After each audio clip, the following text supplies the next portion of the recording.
Hi everybody, welcome to week 7, I think it is, for organic chemistry. Thanks for putting up with having to catch up a little bit there. I will stay on top of it this week. I'll get this recording out this afternoon, and then I'll get the 3 videos, maybe 4 videos to go with it tonight. I spent many hours speaking to myself in the office. So today we're going to talk about boiling point and volatility. I'm going to make a point that if you're sick of hearing about intermolecular forces, look away now. Because boiling point and volatility is a physical property of the organic compounds, and it's all to do with intermolecular forces. So, all of the organic compounds display a characteristic trend in the boiling point and their volatility. And we'll talk a little bit about melting point as well. So, we'll talk about how the intermolecular forces influence these physical properties. Again, just going to keep drilling it into you until it sinks in. Predicted explain trends and differences within the homologous series. So that is molecules that differ by CH2. So, melting point is going from solid to liquid. So, again, it's the same as boiling point. Boiling point overcomes the intermolecular forces to go from a liquid to a gas.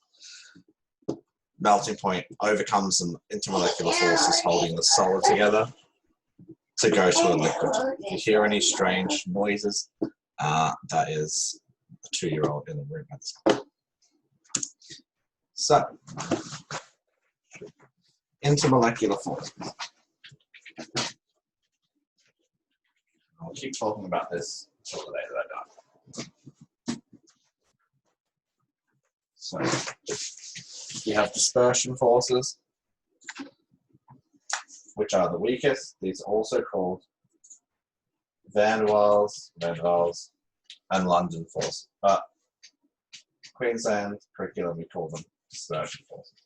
They are the weakest.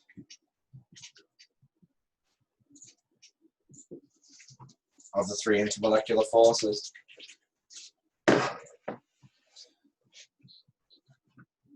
We know if we have a hydrogen atom, or any other atom really, that the electrons in the outer shell are always going to be distributed evenly.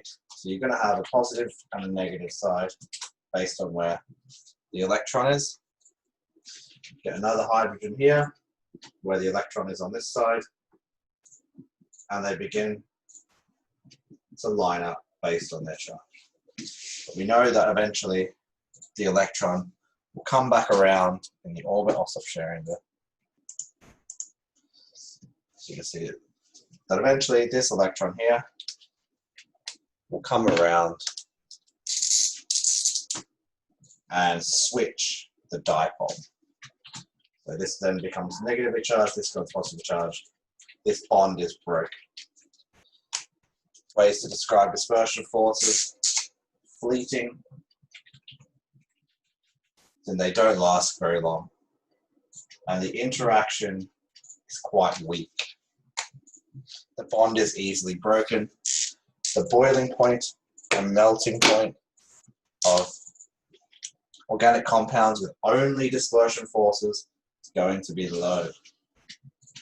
So the hydrocarbons, ethane, alkanes, alkenes, and alkynes all have a really low melting point, all have a really low boiling point. In comparison to molecules of the same size that have a different type of force. So if you've been paying attention, you'll know the next one is dipole-dipole forces.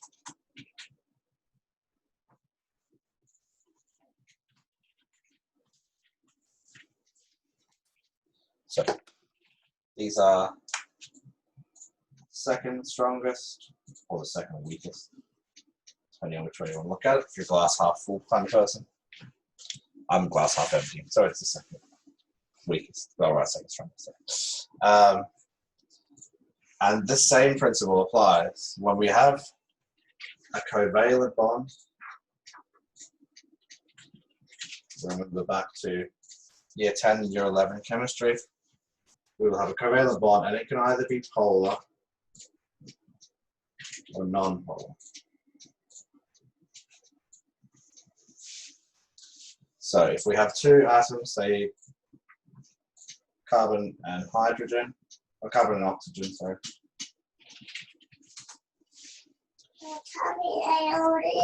Carbon is in group 4, oxygen is group 6.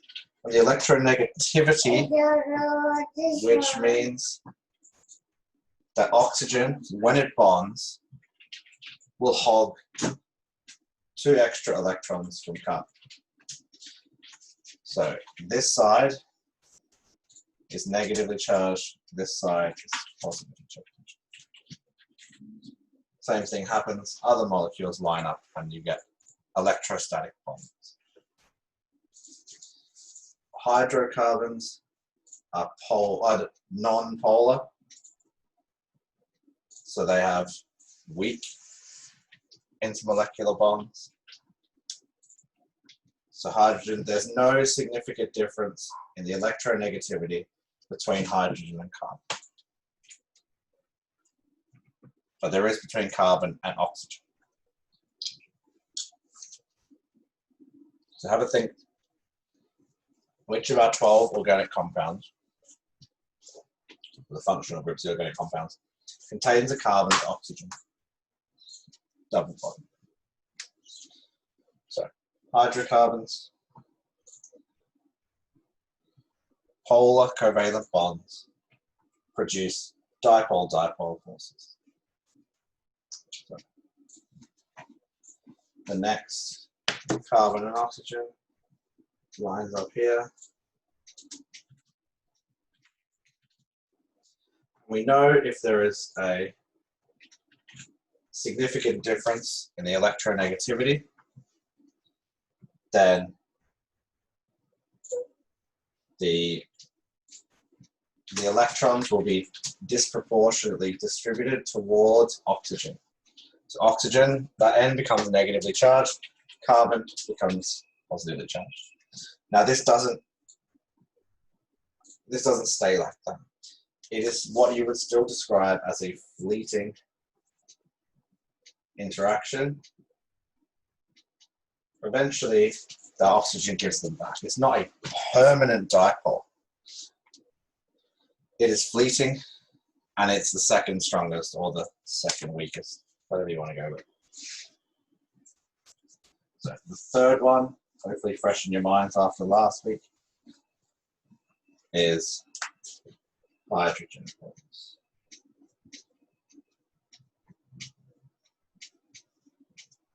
These hydrogen bonds occur because the electronegativity difference between hydrogen and oxygen, nitrogen, and fluorine is so great that for all intents and purposes, it creates a permanent dipole.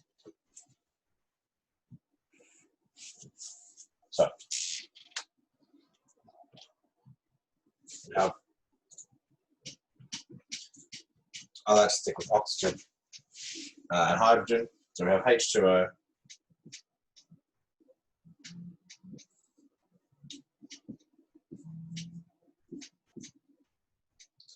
both hydrogens become positively charged because the electronegativity of the oxygen basically steals the 2 extra atoms. So we have a very strong negative charge on the oxygen and a partial positive charge on the hydrogen. You can see this in bonding with alcohols. I mean, I've gone over this quite briefly because we did this last week. So if we have the OH minus group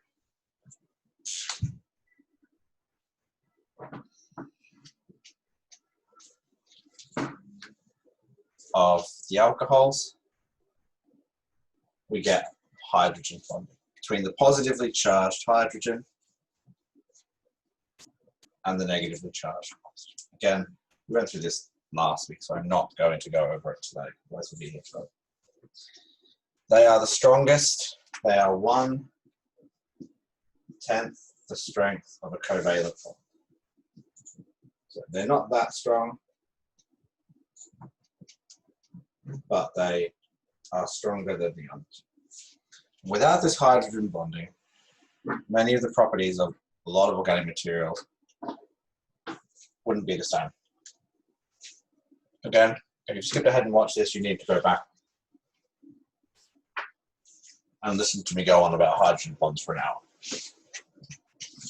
So, now, just to go over the intermolecular forces are not the bonds that make up the molecules. They are the bonds that exist between molecules. When we break these, so usually by heating, keep it simple. Usually by heating. This is a liquid, then this becomes gas, flies off that way, comes gas, flies off that way. Because there's nothing holding them together anymore. If this was a solid and we did the same thing, it would melt into a liquid. So just to clarify, probably for the 9th time so far, the difference between inter and intramolecular force.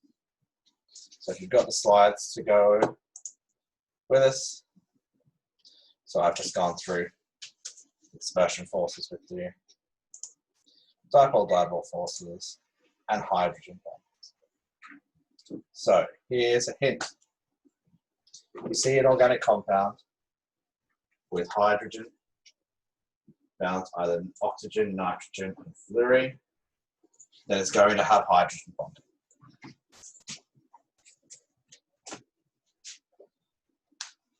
It's going to have hydrogen bonding. If you see carbon bound to oxygen, it's going to have a polar covalent bond, and it's going to have dipole-dipole. If you see hydrogen bound to carbon, there's no significant electronegativity difference here. So you will have, so this is going to be hydrogen bond, dipole-dipole,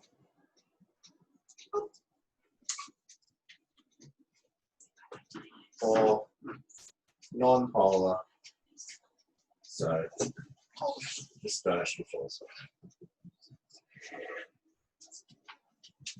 So there's a little cheat for you, all about thinking smarter, not harder. So on slide 8 now. So boiling point is the point at which the molecules have enough energy. So if we go all the way back to maybe year 8 physics, and we look at what happens to the molecules when they get heated up. They vibrate. So we add enough heat to a solution that's full of these molecules held together by these intermolecular bonds. Eventually those bonds will break because there's enough heat energy in them to overcome those bonds. So the stronger the intermolecular forces, the higher the boiling point. It is straightforward there. Melting point volatility is a little bit different, but I was just focused really on boiling point today. So stronger the intermolecular forces, the stronger the boiling point. So if we have dispersion forces,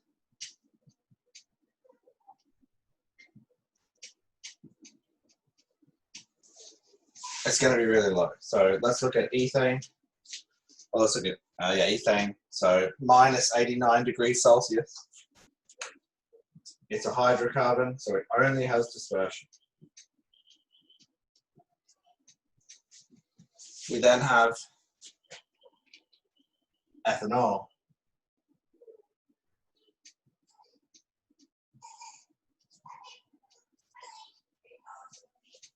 Boiling point at 76 degrees Celsius. ethanol has hydrogen bond. There is another property that we'll look at, and that's called dimerization. It's a technical term for it. The ethanoic acid. And I always think that ethanol is 76, but I think it might be 78. But the point is, so they are, for all intents and purposes, the same stuff. The backbone is still made up of 2 carbons. It increases in size a little bit. The intermolecular forces increase greatly between those 3 molecules. They all have the same backbone, but they just have increasing levels of intermolecular forces. I mean, I could just stop now, and that would be the talk. The higher the intermolecular forces, the higher the boiling point. Not a huge amount more to it, really. So hydrocarbons, alkenes, alkanes, and alkynes are all non-polar. So if I'm not sharing the screen because I wanted to see the board so I can rapidly write things in. So only the weak dispersion forces are acting between the molecules. No hydrogen bonding, no dipole-dipole.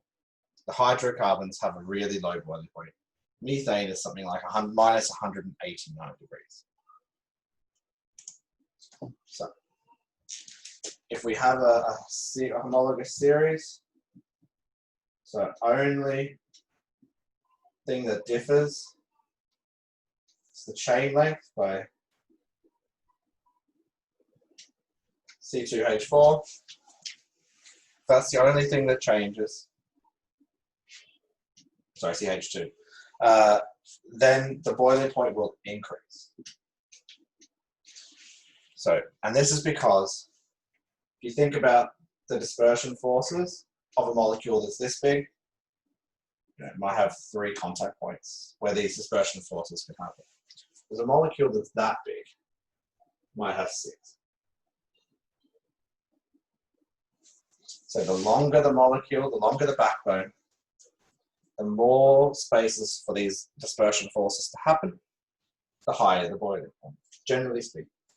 It goes a little bit haywire when we talk about chains, because for this bonding to happen, they have to fit closely together. So if there are chains, if we've got, say, a molecule that's this shape, then the chains aren't going to be able to fit close together, and the spaces for bonding may only be there, as opposed to the entire thing. So when we add chains, so alkyl side chains, you end up with a lower boiling point than if it were in a straight line. Purely because there's less area for dispersion forces to come in contact, or to be created. So if we look at alkanes, we look at the first 10. So slide 11, methane minus 162, and then all the way up to decane, which is 174. So as the chain length increases, so too does the boiling point. So straight chain molecules get closer together. The closer the molecule is together, the stronger the dispersion force. Really simple. So more contact surface area between that, even if the assuming they're the same size and same size backbone, then it's not. There's more contact surface area here for the dispersion forces to take effect. So this will have a higher boiling point than this, even if it's the same size.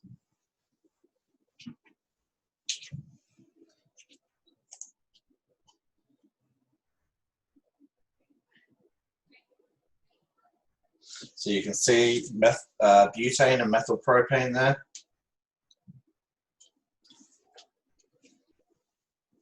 Butane is a nice straight line, 4 spots for dispersion forces to take effect.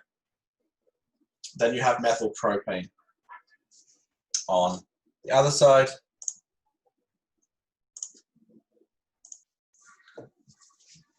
Which is more compact.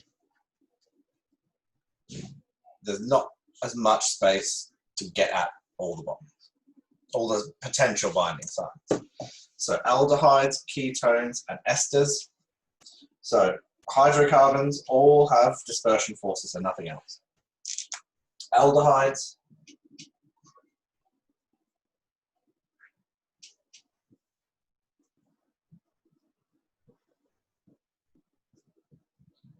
ketones, and esters. They are all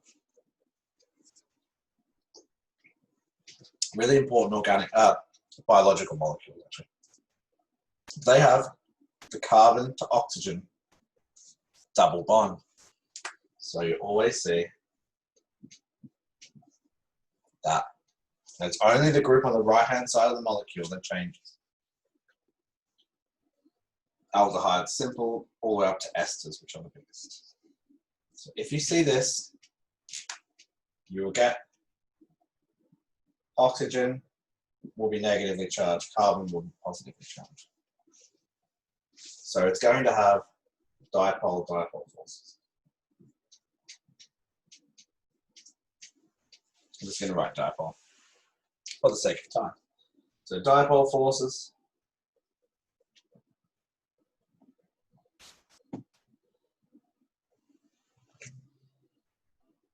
Because we have a non-polar bond, because the electronegativity difference between oxygen and carbon is significant, but it's not significant enough to virtually create a permanent dipole. So,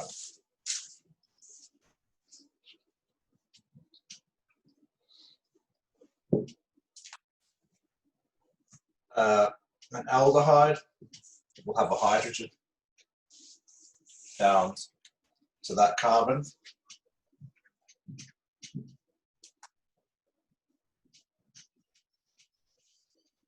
Ketone will have CH3. Wondering what a ketone is? It's produced by the body when it breaks down fat. It smells like acetone. It's a horrible, horrible smelling thing. Anybody that's had diabetes will understand. Or anyone that's done the Atkins diet will understand what ketones are. I'm going to make your pee smell like acetone and your breath. It's one of the things they test for when they do a urine dipstick as soon as you go into hospital. And it tells us a lot about your glucose metabolism. Esters, not sort of as important in biology, but these are bound to another oxygen. So that's an ester.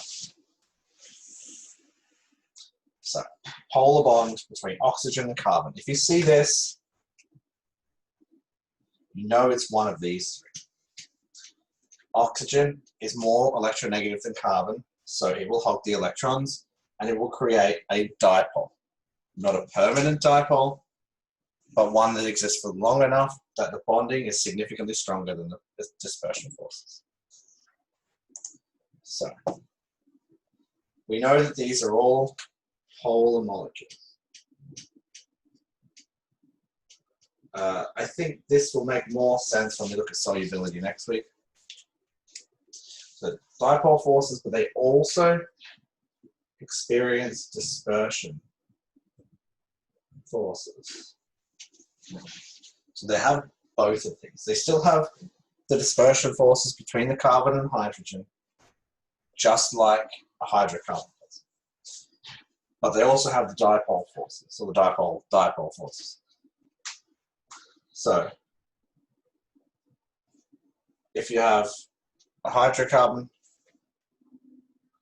and an aldehyde with the same mass, virtually the same mass, the aldehyde will have a significantly higher boiling point than that of the hydrocarbon. Because these dipole-dipole forces between the aldehyde molecules are stronger.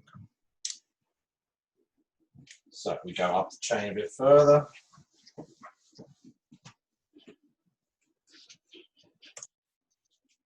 So if we look here, you'll see, stop sharing.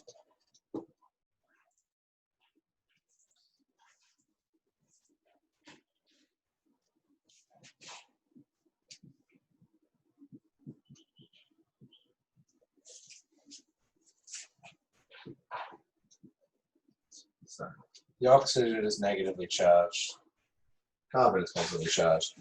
But hey, another aldehyde molecule comes along. Here, then we have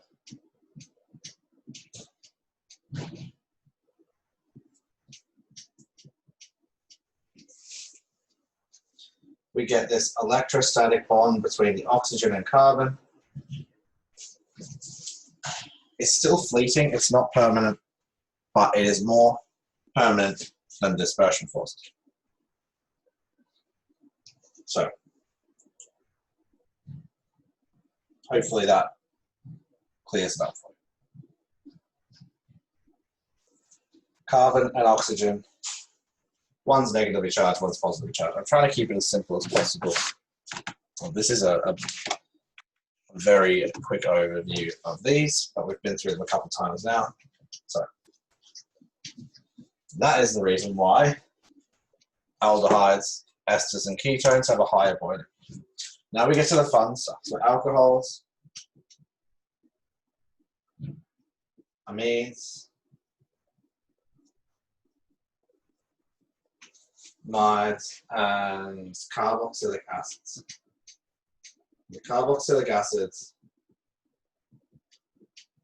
are particularly interesting because they undergo a process of dimerization, which gives them an even higher boiling point than the rest. So, we know if we see hydrogen bound to oxygen, nitrogen, or fluorine, not something you'll really encounter at this level. So if you see nitrogen or oxygen bound to hydrogen, it will get hydrogen bonding.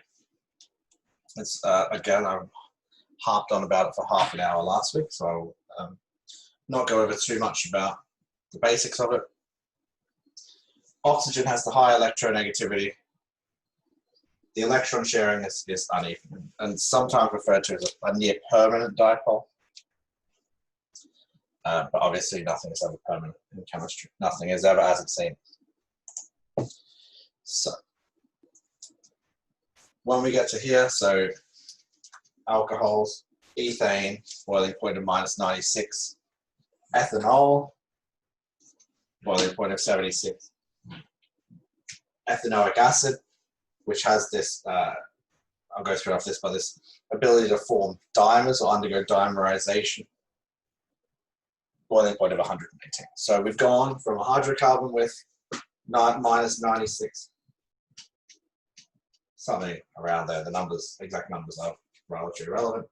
76 as an alcohol and 118 as a carboxylic acid.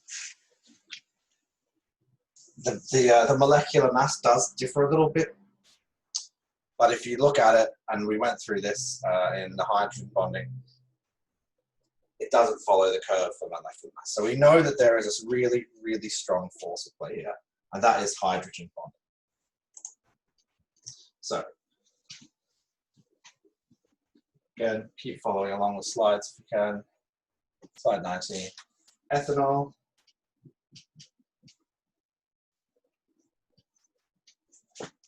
So,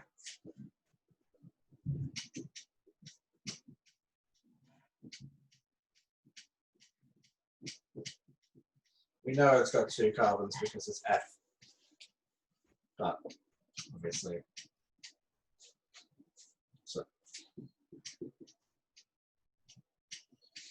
so we know that the oxygen will have extra electrons and extra non-bonding pair. And then over here, it will bond to the oxygen on another ethanol molecule. You can see that bonding on the slide. But because the oxygen molecule is really negatively charged now, and the hydrogen has partial. Okay, yeah, it was 78 degrees, not 76. I always get that confused. So it's the presence of this hydroxyl group. So the oxygen with all of its extra electrons will bond with the hydrogen over this side, sorry, bond with the hydrogen, and you get a really high boiling point. I'm trying to get through this as much as we can. Again, if you want to look at the nitty-gritty of hydrogen bonds, there was last week's presentation. So it's not only hydrogen that can form oxygen that can form these hydrogen bonds. You have amides and amides. So they are nitrogenous compounds.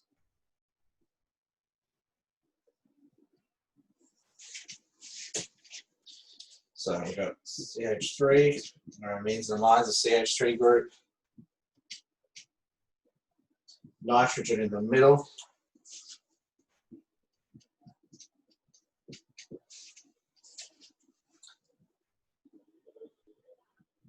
Hydrogen is positively charged. Nitrogen is negatively charged. Comes across another.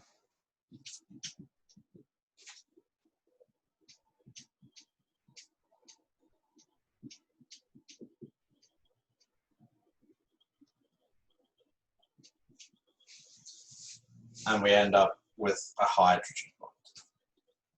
So if we want it to be extra bond, non-bonding pairs of electrons freely available for bonding, and you get a really strong bond. So the bond between nitrogen and hydrogen is a hydrogen bond, and it gives you amines, and the amides are really high boiling point in comparison to hydrocarbons and aldehydes and esters. So carboxylic acid.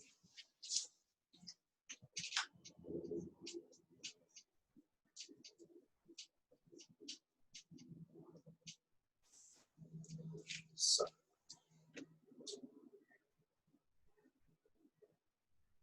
we have this concept of forming dimers, and you'll learn more about dimers and trimers and tetramers if you continue to study organic chemistry, continue to study biological chemistry.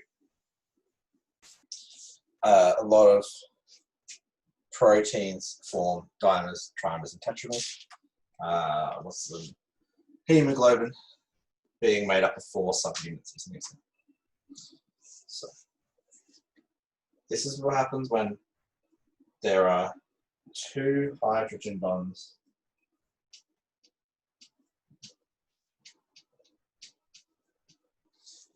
occurring between 2 molecules, and effectively to make, since this is 1, they make a link between the molecules. So it links the 2 molecules together even more strongly than if we looked at an alcohol or an amine and amide, which only creates 1 bond. So if we were to ethanoic acid, so we get ethanol, so ethane, ethanol, ethanoic acid. Ethanol and ethanoic acid both have hydrogen bonds. Ethanol only has 1. Carboxylic has 2. Carboxylic acid or ethanoic acid has 2 of these hydrogen bonds holding the molecule together. If we were to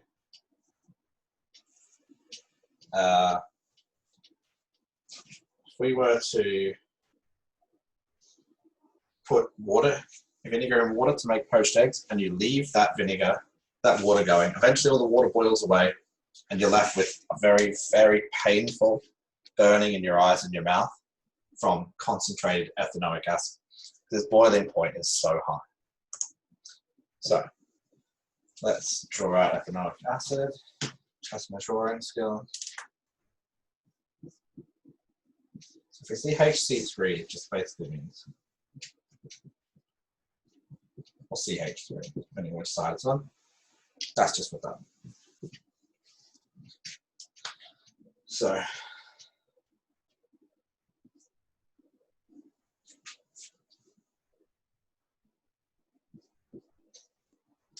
have,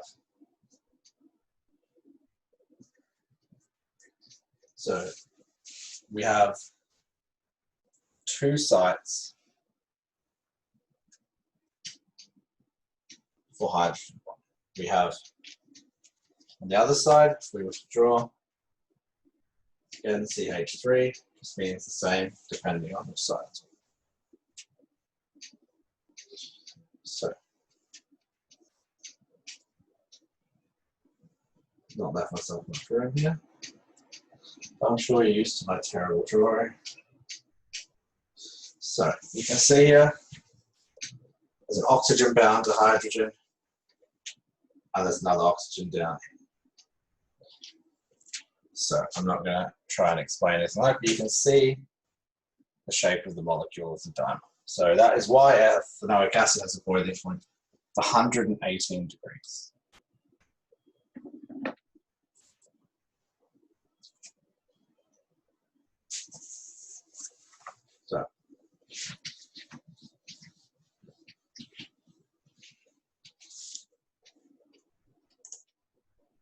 So if we look to this slide here, 23, I'll show it on the screen actually. So as the size of the molecule goes up, or the molecular mass on the bottom axis, and boiling point here,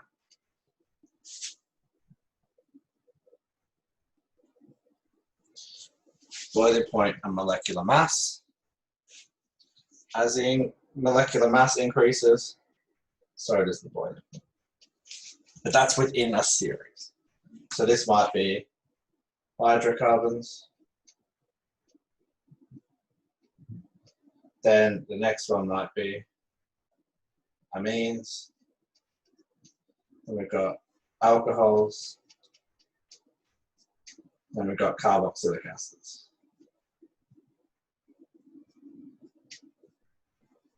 Again, so at the same size and the same increase in size, carboxylic acids have higher boiling points than alcohol, not amines, sorry, call it esters. So within the series of hydrocarbons, once the molecular mass increases, so does the boiling point. Same thing with esters, alcohols, and carboxylic acids. Can't really compare something, carboxylic acid with a molecular mass here, with a hydrocarbon and a molecular mass here. So you compare them within the series.